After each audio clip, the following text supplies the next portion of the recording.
નમસ્કાર દર્શક મિત્રો, આરટીવી ન્યૂઝમાં આપ સૌનું સ્વાગત છે।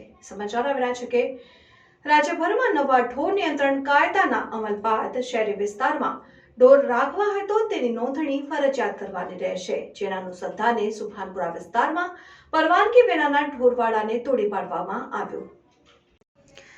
રાજ્યભરમાં નવા ઢોર નિયંત્રણ કાયદાના અમલ બાદ શહેરી વિસ્તારમાં ઢોર રાખવા હોય તો તેની નોંધણી ફરજિયાત કરવાની રહેશે। તેમ છતાં કેટલાક પશુપાલકો દ્વારા નોંધ નહીં કરવામાં આવતા આજે પાલિકાના ટાઉન પ્લાનિંગ વિભાગ દ્વારા સપાટો બોલાવવામાં આવ્યો હતો, જેમાં સુભાનપુરા વિસ્તારમાં પરવાનગી વિનાના ઢોરવાડાને તોડી પાડવામાં આવ્યો। શહેરમાં રખડતા ઢોરો સામે કડક કાર્યવાહી કરવામાં આવે તે માટે ઢોર નિયંત્રણ કાયદાનું પાલન કરવું ફરજિયાત કરવામાં આવ્યું છે। શહેરી વિસ્તારમાં ઢોર રાખવા માંગતા પશુપાલકોએ તેની નોંધણી ફરજિયાત કરવાની રહે છે। તેમ છતાં હજી સુધી અનેક પશુપાલકોએ નોંધણી કરાવી નથી। શહેરના સુભાનપુરા વિસ્તારમાં કૃણાલ 4 રસ્તા નજીક આવેલા એક ઢોરવાડામાં નોંધણી વિના પશુઓ રાખવામાં આવ્યા હતા। આ મામલે પશુપાલકને વારંવાર નોટિસ આપ્યા છતાંય નોટિસને અવગણીને ઢોરવાડાની નોંધણી કરાવી ન હતી, જેથી આજે પાલિકાની દબાણ શાખાની ટીમ તેમજ ટાઉન પ્લાનિંગ વિભાગના અધિકારીઓ સાથે મળીને કૃણાલ સોસાયટી 4 રસ્તા નજીક સંજીવન સોસાયટીમાં આવેલા ઢોરવાડાને તોડી પાડવાની કાર્યવાહી હાથ ધરાઈ।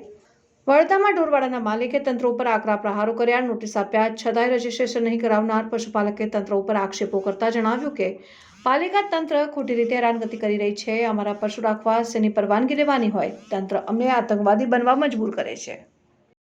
અત્યારે અમે આ રોડ ઉપર બીએસસીપીના મકાનો છે નવરંગપુરા બાજુમાં છે સંજીવની બાગ સોસાયટી છે, એમાં કોમન પ્લોટમાં દબાણ થયેલો હતો।